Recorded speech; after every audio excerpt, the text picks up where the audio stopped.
जय हिंद दोस्तों, स्वागत है आपका हमारे YouTube चैनल में। आज के वीडियो में हम लेकर आए हैं आपके लिए हिंदी साहित्य में रीतिकाल से संबंधित महत्वपूर्ण क्वेश्चन आंसर।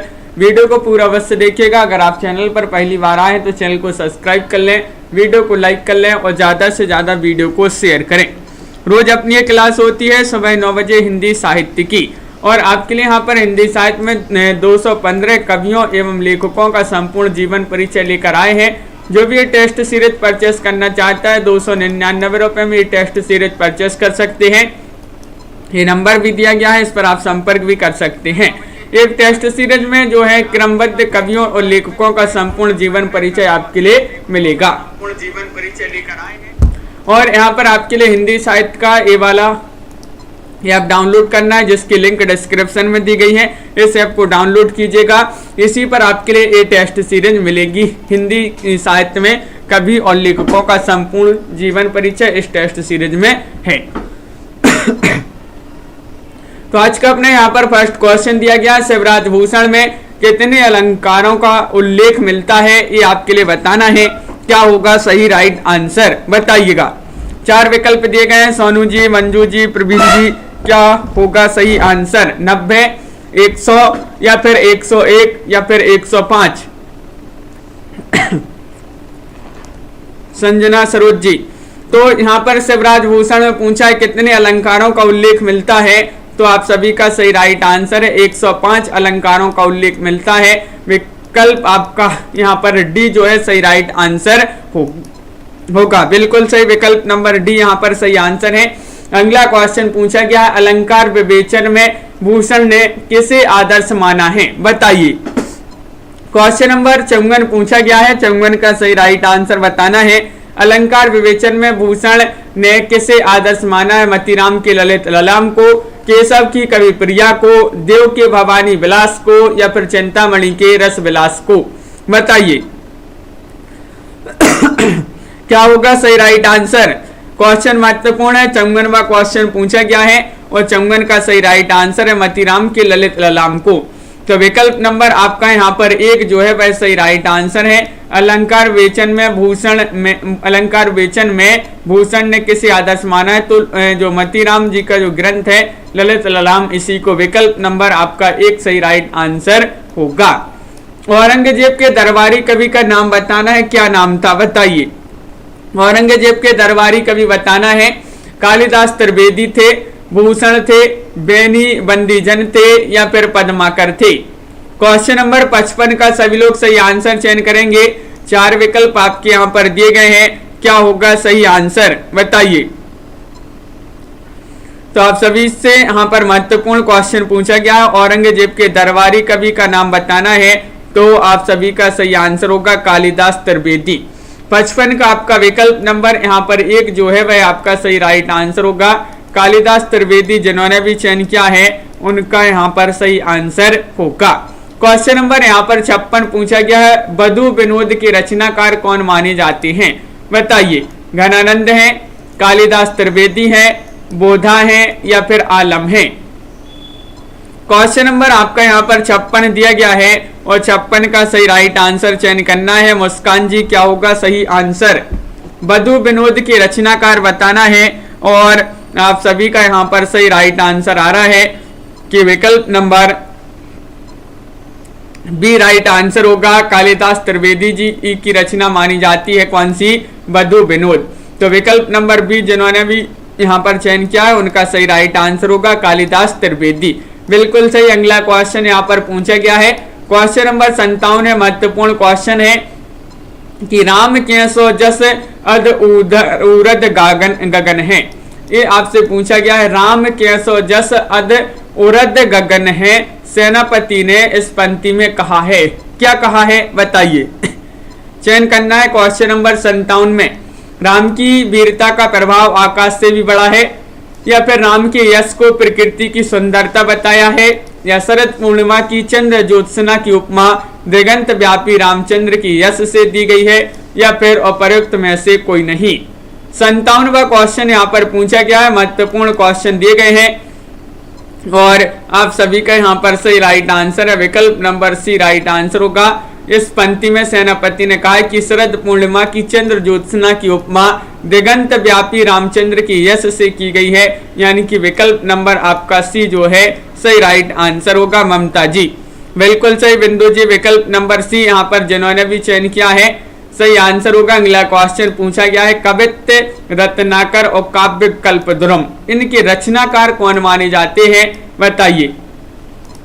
क्वेश्चन नंबर 58 है, महत्वपूर्ण क्वेश्चन पूछा गया है कवित्त रत्नाकर और काव्य कल्पद्रुम के रचनाकार माने जाते हैं रसलीन, रसखान, देवकवि या फिर सेनापति। ये 4 विकल्प हैं। बहुत ही महत्वपूर्ण क्वेश्चन पूछा गया है आपसे और आप सभी का सही राइट आंसर यहाँ पर होगा रीता देवी जी। क्या होगा सही राइट आंसर? कवित्त रत्नाकर और काव्य कल्पद्रुम के रचनाकार माने जाते हैं कौन? तो विकल्प नंबर डी राइट आंसर आ रहा है सेनापति। सेनापति आपका यहाँ पर सही राइट आंसर होगा। इन्हीं के ग्रंथ माने जाते हैं, इन्हीं की रचनाएं मानी जाती हैं सेनापति जी की, कवित्त रत्नाकर और काव्य कल्पद्रुम। हिंदी नवरत्न के रचयिता बताना है कौन माने जाते हैं, चयन कीजिएगा। मिश्र बंधु है, भूषण है, वृंद कवि है या फिर मुबारक है। क्वेश्चन नंबर आपका यहाँ पर दिया गया है 59वां क्वेश्चन पूछा गया है और 59 का सही राइट आंसर क्या होगा, बताइए। चयन कीजिएगा, महत्वपूर्ण क्वेश्चन है और हिंदी नवरत्न के लेखक पूछा गया है। तो हिंदी नवरत्न के लेखक कौन माने जाते हैं? तो विकल्प नंबर आप सभी का यहाँ पर एक सही राइट आंसर आ रहा है। हिंदी नवरत्न के लेखक तो मिश्र बंधु माने जाते हैं। मिश्र बंधु सही राइट आंसर होगा। मिश्र बंधु 3 भाई थे और इन्होंने मिश्र बंधु विनोद नामक ग्रंथ की रचना की थी जिसमें लगभग 5000 कवियों का उल्लेख मिलता है। अगला क्वेश्चन यहाँ पर दिया गया है, क्वेश्चन नंबर आपका 60 पूछा गया है, अलक शतक और तिलक शतक के रचयिता बताइए कौन माने जाते हैं। क्वेश्चन नंबर 60 में सही आंसर चयन करना है। रसलीन है, मुबारक बिलग्रामी है, रसखान है या फिर आलम शेख है, बताइए। क्वेश्चन नंबर यहाँ पर आपका 60 दिया गया है रमा शर्मा जी और सही आंसर चयन करना है। अलक शतक और तिलक शतक के रचयिता कौन माने जाते हैं? तो आप सभी का सही आंसर होगा मुबारक बिलग्रामी। मुबारक बिलग्रामी आपका यहाँ पर सही राइट आंसर होगा। विकल्प नंबर बी जिन्होंने भी चयन किया है उनका यहाँ पर सही राइट आंसर होगा। बिल्कुल सही आंसर, बहुत बढ़िया। अगला क्वेश्चन क्या पूछा गया है? क्वेश्चन नंबर यहाँ पर दिया गया है 61 भाव विलास किसकी रचना मानी जाती है, बताइए। घनानंद की रचना है, बिहारी की रचना है या फिर देवकवि की रचना है या फिर पद्माकर की रचना है, बताइए। भाव विलास बताना है जो कि सरल क्वेश्चन आपसे पूछा गया है। क्वेश्चन नंबर 61 है और 61 का आप सभी का बिल्कुल सही राइट आंसर आ रहा है कि भाव विलास रचना तो मानी जाती है किनकी? देवकवि की। देवकवि की रचना मानी जाती है निशा जी, बिल्कुल सही आंसर होगा। विकल्प नंबर सी जिन्होंने भी यहाँ पर चयन किया है उनका यहाँ पर सही राइट आंसर है। क्वेश्चन नंबर आपका 62 पूछा गया है, नायिका वेद प्रतिपादित करने वाली रचना पहचानिए। कौन सी वह रचना है जो नायिका वेद प्रतिपादित करने वाली रचना है? ललित ललाम है, छंदसार है या फिर सिंगार मंजरी है या फिर प्रबोध चंद्रोदय है। 62वां क्वेश्चन पूछा गया है और 62 का सही राइट आंसर क्या होगा, प्रीतिपाल जी बताइए। नायिका वेद प्रतिपादित करने वाली रचना बताना है कौन सी मानी जाती है और आप सभी का सही राइट आंसर आ रहा है कि सिंगार मंजरी यहाँ पर सही आंसर होगा। क्या राइट आंसर? सिंगार मंजरी सही आंसर लगा देते हैं, बिल्कुल सही। नायिका भेद प्रतिपादित करने वाली रचना मानी जाती है। विकल्प नंबर सी यहाँ पर सही राइट आंसर होगा। बहुत बढ़िया। अगला क्वेश्चन यहाँ पर दिया गया है, किस कवि ने भक्ति, श्रृंगार और वीर तीनों विषयों पर अधिकार पूर्वक लिखा है? किन्होंने लिखा है ये आपके लिए बताना है। भूषण ने, पद्माकर ने, सूरती मिश्र ने या फिर मतीराम ने, बताइए। क्या होगा सही राइट आंसर? किस कवि ने भक्ति, श्रृंगार और वीर तीनों विषयों पर अधिकार पूर्वक लिखा है? तो वह कवि कौन माने जाते हैं? तो आप सभी का 63 में सही राइट आंसर होगा। विकल्प नंबर बी राइट आंसर है, यानी कि पद्माकर।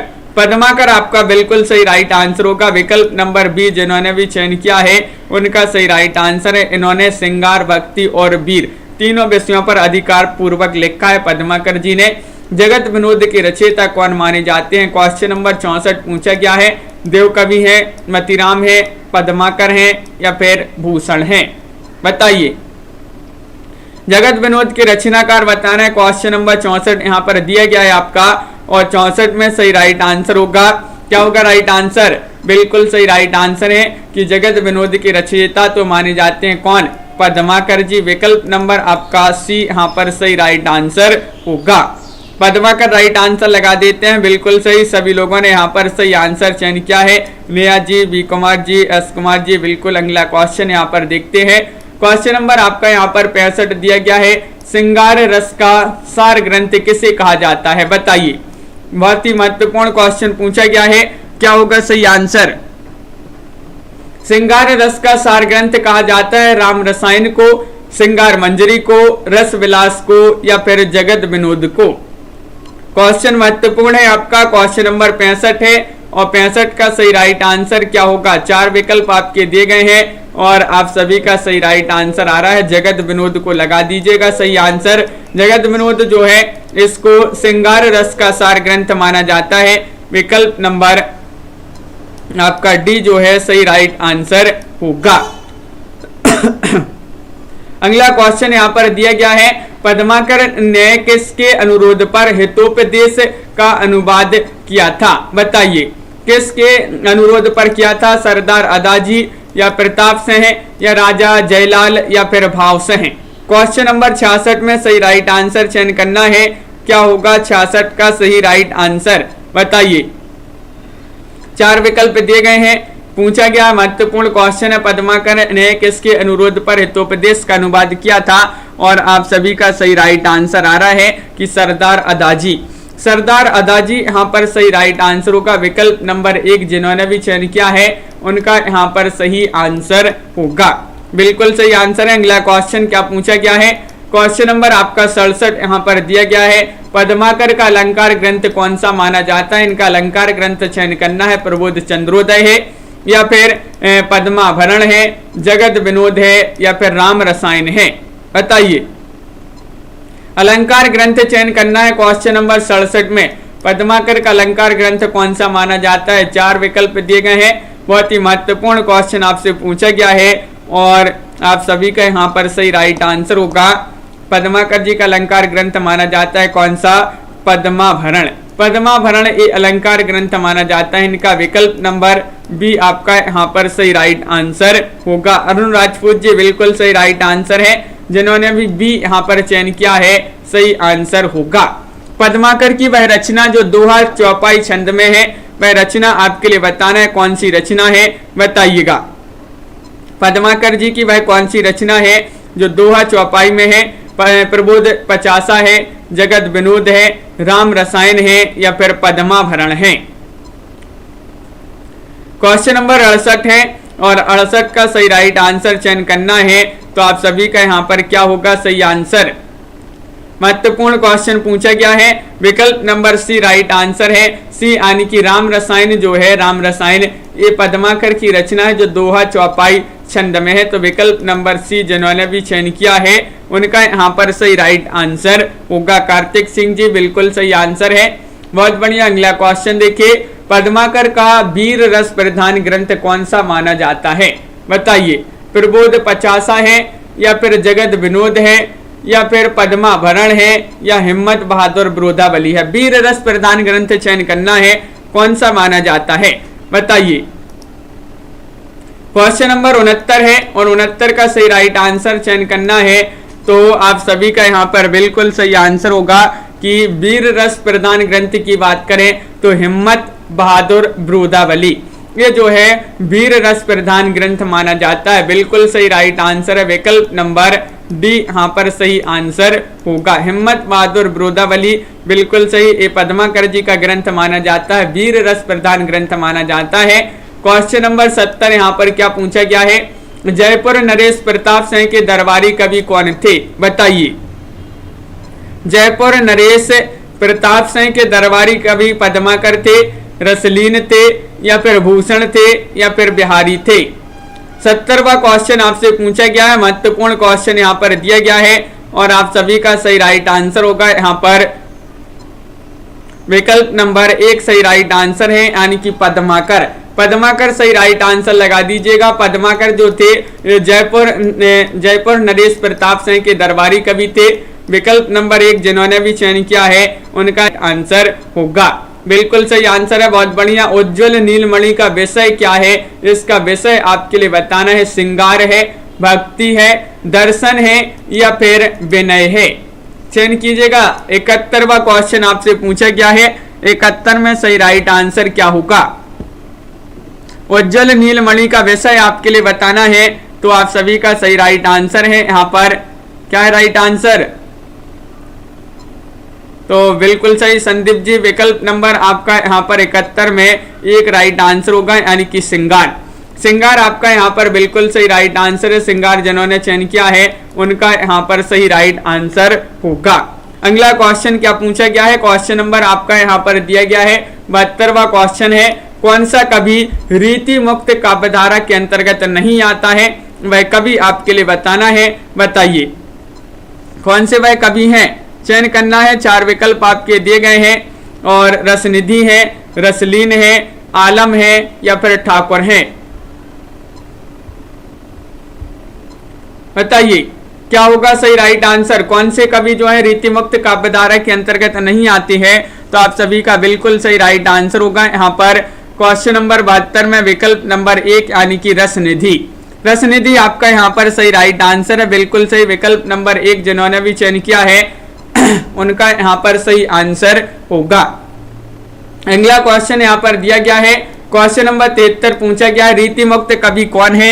यहाँ पर चयन कीजिएगा। रीति मुक्त कवि पूछा है, बताइए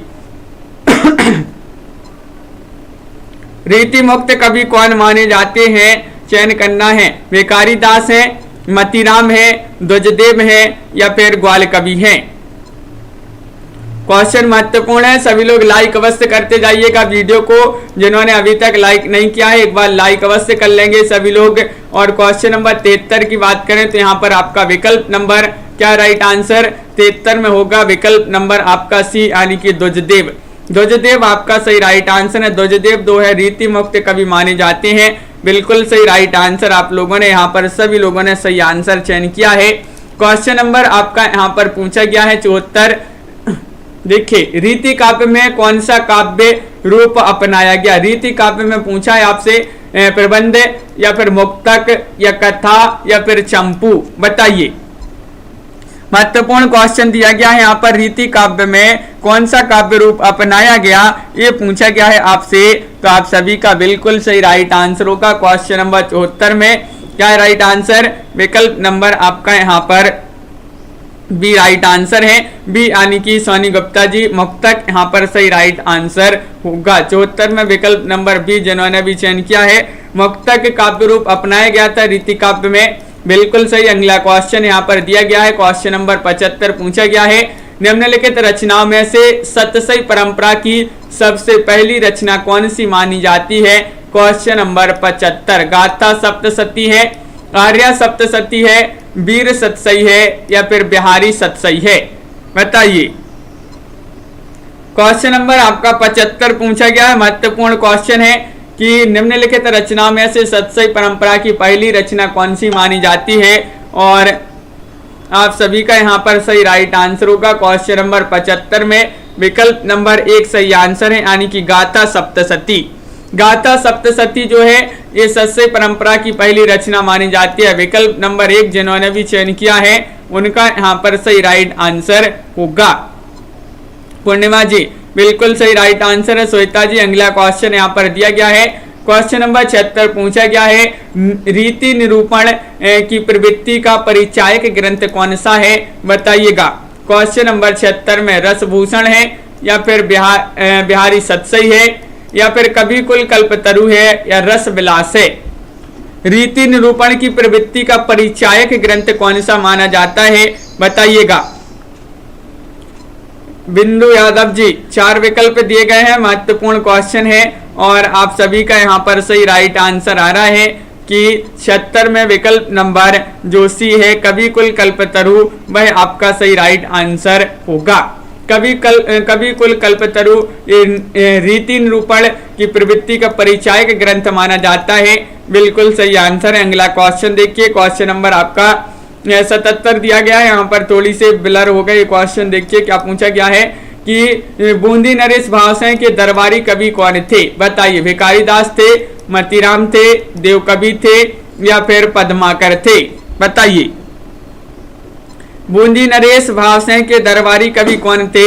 ये आपसे पूछा गया है। क्वेश्चन नंबर 77 है और 77 का सही राइट आंसर चयन कीजिएगा। महत्वपूर्ण क्वेश्चन पूछा गया है और विकल्प नंबर आपका यहाँ पर 77 में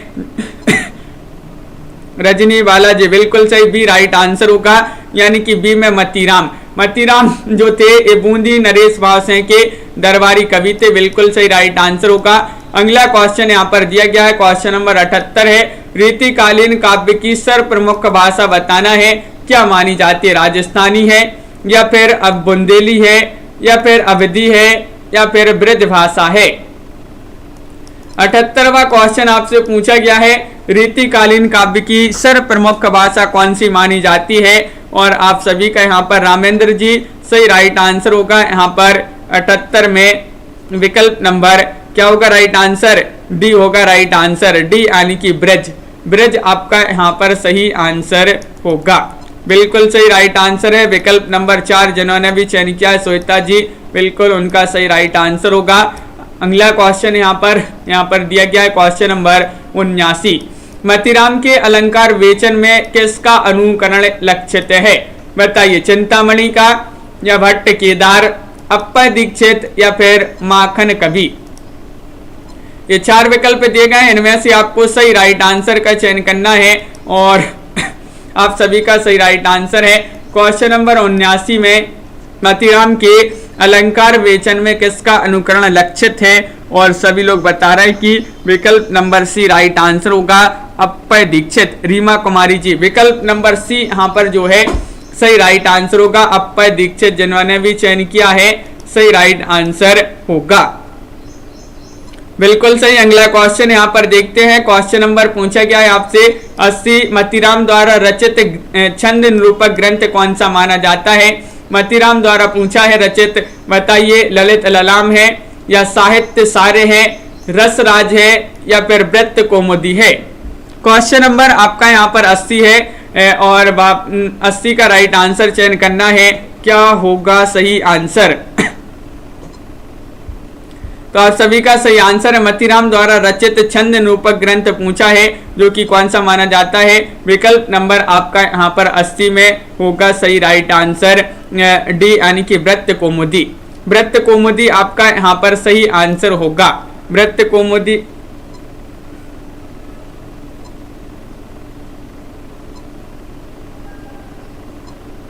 सही राइट आंसर है। अगला क्वेश्चन क्या पूछा गया है यहाँ पर देखिए, क्वेश्चन नंबर आपका यहाँ पर दिया गया, मतीराम की भाषा बताना है, क्या होगा सही राइट आंसर? बोलचाल की ब्रज भाषा या फिर साहित्यिक ब्रज भाषा या फिर साहित्यिक अवधी या फिर साहित्यिक राजस्थानी?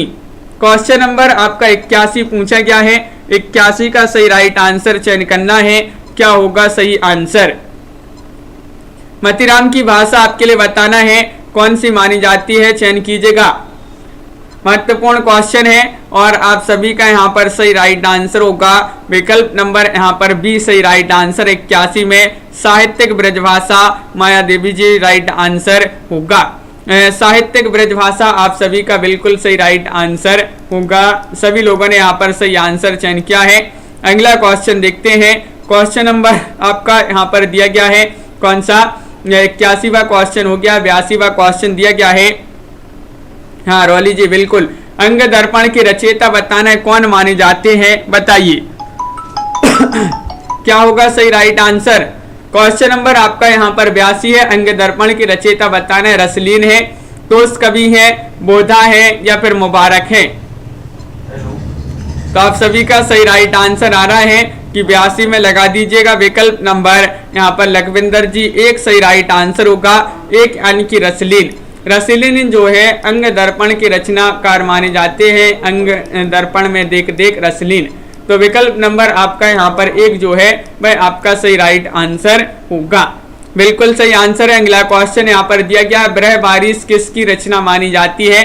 चयन कीजिएगा। क्वेश्चन नंबर 83 है, आलम की रचना है, बोधा कवि की रचना है, रसलीन की रचना है या फिर मुबारक की रचना है? बताइए। ब्रह बारिश बताना ये रचना किनकी मानी जाती है? चयन कीजिएगा। राबिता मौर्य जी, क्या होगा सही राइट आंसर?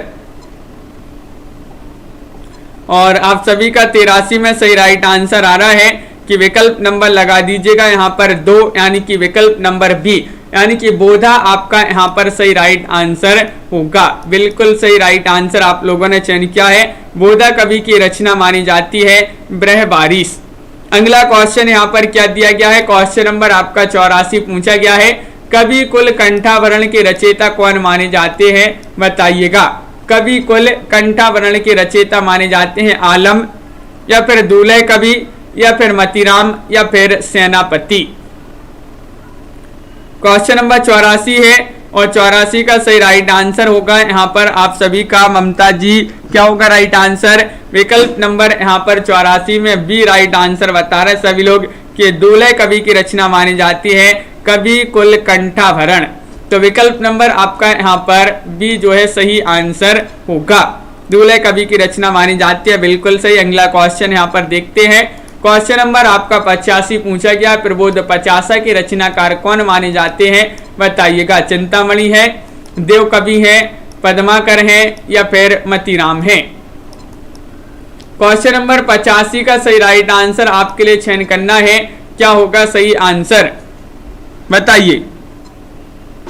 प्रबोध 50 के रचनाकार बताना है और आप सभी का यहाँ पर सही राइट आंसर आ रहा है कि 85 में लगा दीजिए विकल्प नंबर सी आप सभी का सही आंसर होगा, यानी कि पद्माकर की रचना मानी जाती है कौन सी? प्रबोध 50।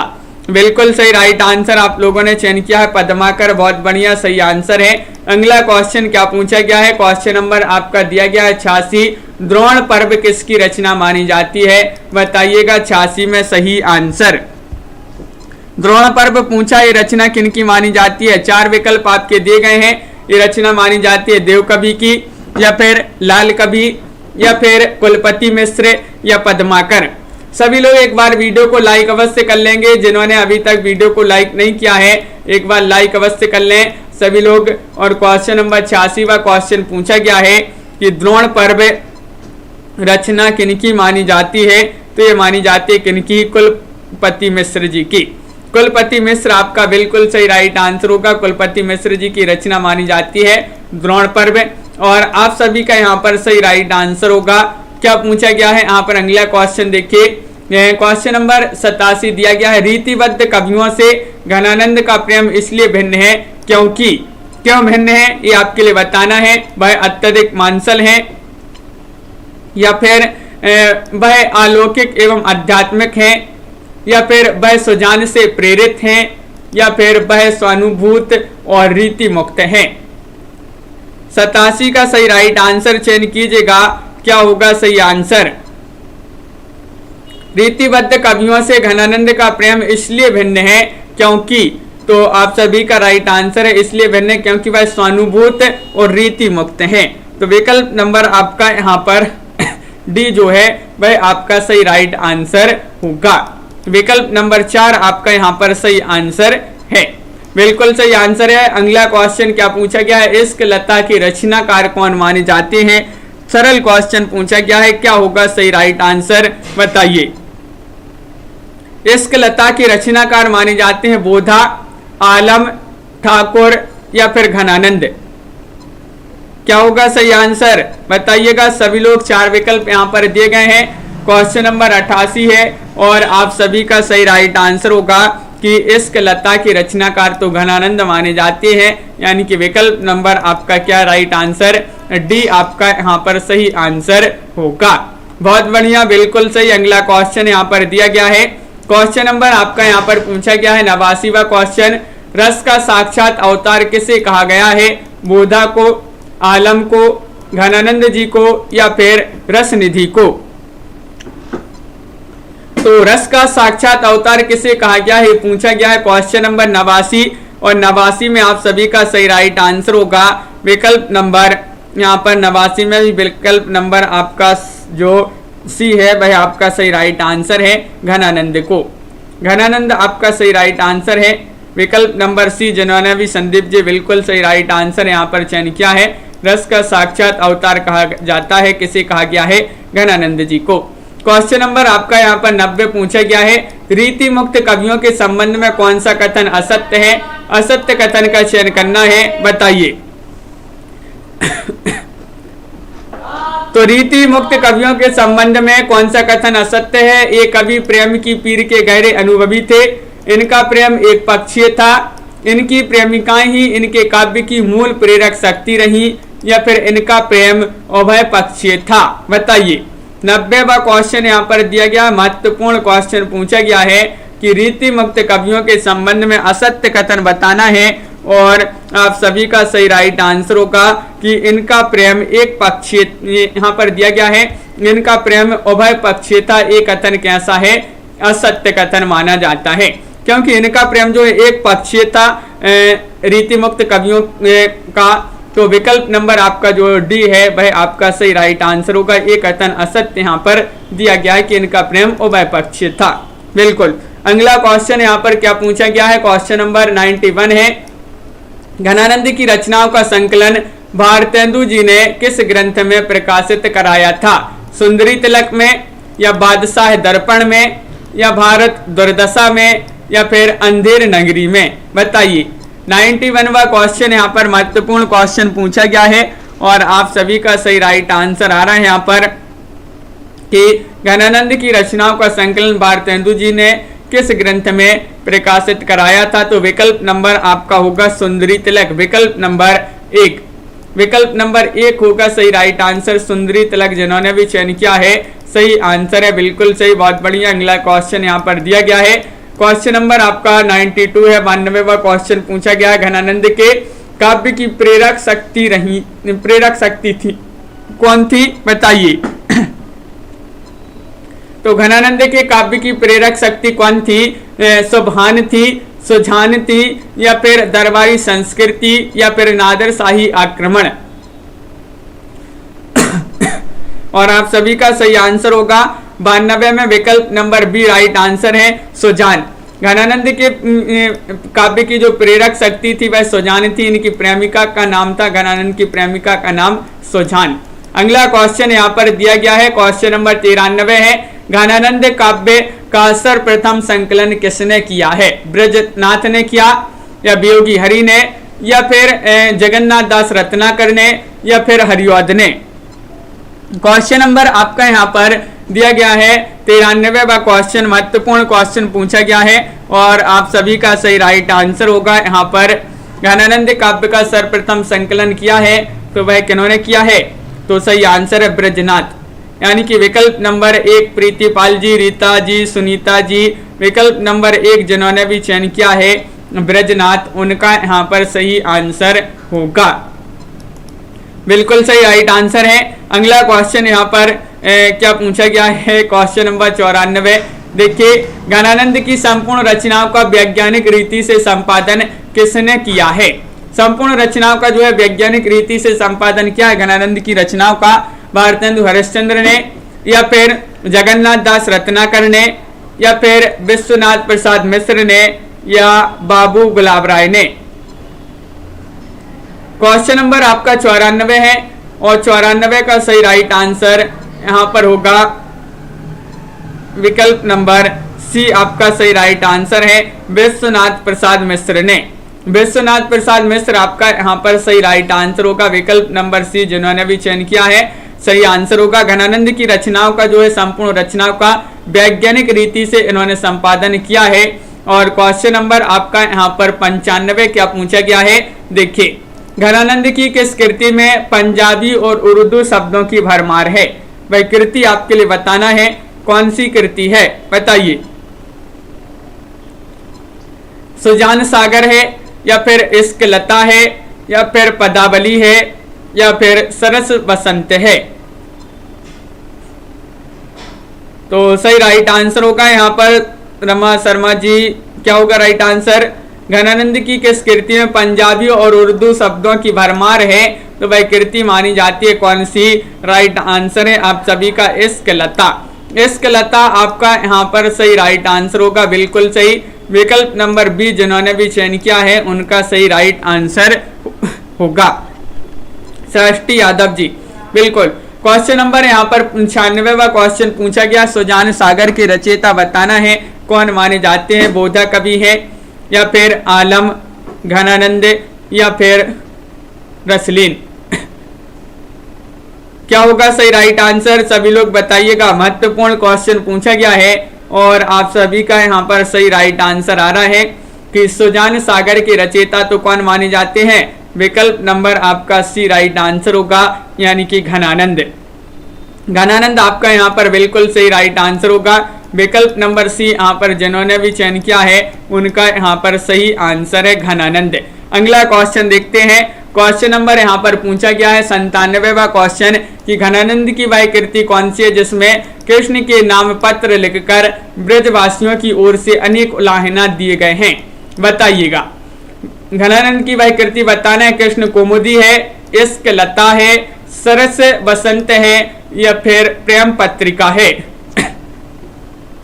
क्वेश्चन नंबर आपका यहाँ पर दिया गया 97 और 97 का सही राइट आंसर क्या होगा? घनानंद जी की वह कौन सी कृति है जिसमें कृष्ण के नाम पत्र लिखकर ब्रजवासियों की ओर से अनेक उलाहना दिए गए हैं? तो प्रेम पत्रिका यहाँ पर सही राइट आंसर होगा 97 का विकल्प नंबर डी। प्रेम पत्रिका सही आंसर है, बिल्कुल सही आंसर। आप लोगों ने सही आंसर चयन किए हैं। अगला क्वेश्चन यहाँ पर क्या पूछा गया है?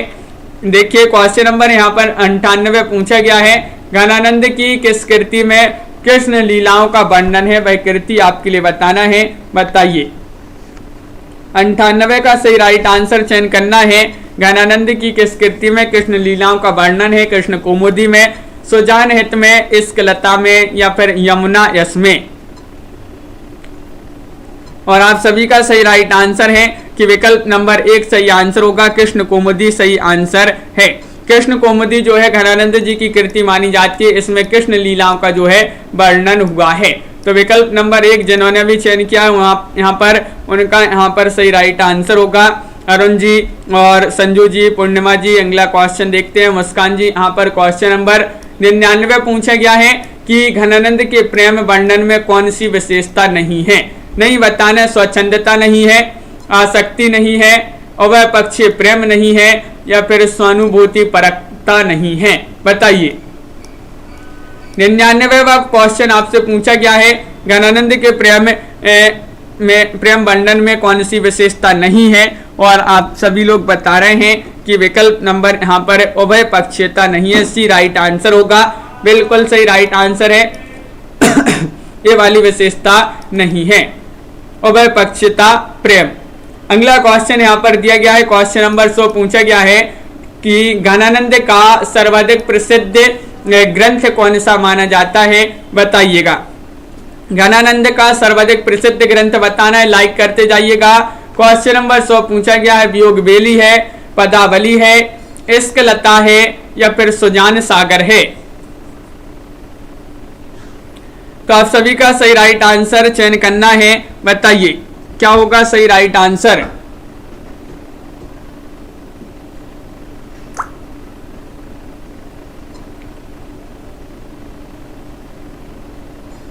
तो आप सभी का सही राइट आंसर है घनानंद का सर्वाधिक प्रसिद्ध ग्रंथ कौन सा है? तो 100 का राइट आंसर है सुजान सागर, आपका बिल्कुल सही राइट आंसर होगा।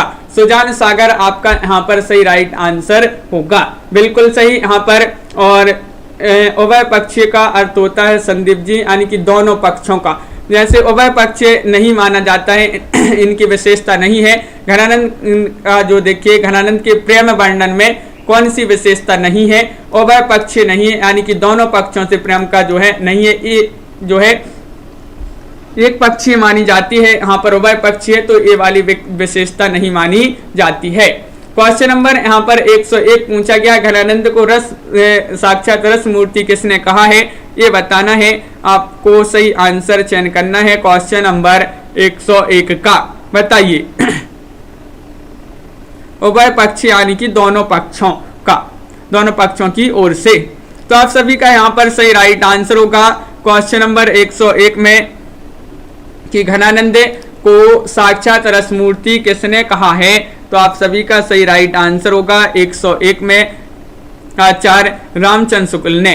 रामचंद्र शुक्ल सही राइट आंसर लगा देते हैं, बिल्कुल सही। रामचंद्र शुक्ल जी जो हैं इन्होंने घनानंद को साक्षात रसमूर्ति कहा है। क्वेश्चन नंबर आपका 102 यहाँ पर पूछा गया है कि वियोग श्रृंगार का प्रधान मुक्तक कवि कौन माना जाता है। मतीराम है, घनानंद है, या फिर भिखारी दास है, या फिर देव कवि है। क्वेश्चन महत्वपूर्ण है, 102 का क्वेश्चन आपसे पूछा गया है और आप सभी का सही राइट आंसर क्या होगा। तो वियोग श्रृंगार का प्रधान मुक्तक कवि कौन है ये पूछा गया है और आप सभी का 102 में राइट आंसर आ रहा है घनानंद। घनानंद आपका यहाँ पर सही राइट आंसर होगा, बिल्कुल सही। विकल्प नंबर बी जिन्होंने भी चयन किया है उनका सही राइट आंसर होगा। तो इस प्रकार की जो है यहाँ पर आज की क्लास में बहुत ही महत्वपूर्ण क्वेश्चन आंसर थे रीतिकाल से संबंधित। तो सभी लोग वीडियो को लाइक कर लें, अगर आप चैनल पर पहली बार आए तो चैनल को सब्सक्राइब कर लें और ज्यादा से ज्यादा वीडियो को शेयर करें। यहाँ पर आपके लिए हिंदी साहित्य में हम 215 कवियों का और लेखकों का संपूर्ण जीवन परिचय एक टेस्ट सीरीज के माध्यम से लेकर आए हैं। तो जो भी ये परचेस करना चाहते हैं मात्र 299 रुपए में परचेस कर सकते हैं। नंबर दिया गया, इस पर आप संपर्क कर सकते हैं और यहाँ पर आपको 4700 प्रश्न होंगे। 4700 प्रश्न होंगे, मात्र 299 रुपए की टेस्ट सीरीज है। हिंदी साहित्य का ये वाला ऐप डाउनलोड करना है जिसकी लिंक डिस्क्रिप्शन में दी गई है। इस ऐप को डाउनलोड कीजिएगा। इसी ऐप पर आपके लिए टेस्ट सीरीज उपलब्ध है। श्वेता जी, बिंदु जी, सभी लोग एक बार लाइक अवश्य कर लेंगे। आसू जी और निरौली जी, संदीप जी, रीता जी, जसमील जी, सृष्टि यादव जी, रंजनी वाला जी, बिंदु लता जी, प्रीतिपाल जी, सरिता सरोज जी, अरुण राजपूत जी, कार्तिक सिंह जी, श्वेता जी, ममता मेहता जी, लखविंदर जी, बिल्कुल, जसमील जी, संगीता जी, सुनीता कालसा जी और बिंदु यादव जी, सभी के लिए बहुत बहुत धन्यवाद। लाइक शेयर सभी लोग करते ही जाएंगे। जिन्होंने अभी तक लाइक नहीं किया है, निशा जी, रामेंद्र जी, नीता जी और पूर्णिमा जी, रमा जी और संगीता जी, संजू जी, अरुण जी, प्रीतिपाल जी, मुस्कान जी, रमा शर्मा जी और रौली जी, सभी के लिए बहुत बहुत धन्यवाद। संगीता, रामेंद्र जी, बिल्कुल, रीता देवी जी, तो आप सभी का बहुत बहुत धन्यवाद। आज के वीडियो में बस इतना ही। बिंदु लता जी, बिल्कुल, रोज अपनी एक क्लासें होती हैं। सुबह 9 बजे एक क्लास होती है और रात्रि में 10 बजे आपकी हिंदी साहित्य की एक क्लास होती है। संदीप जी, बिल्कुल, व्याकरण भी करवाएंगे और नीलिमा गुप्ता जी, बिल्कुल, जसमील जी, सभी के लिए बहुत बहुत धन्यवाद। आज के वीडियो में बस इतना ही। सभी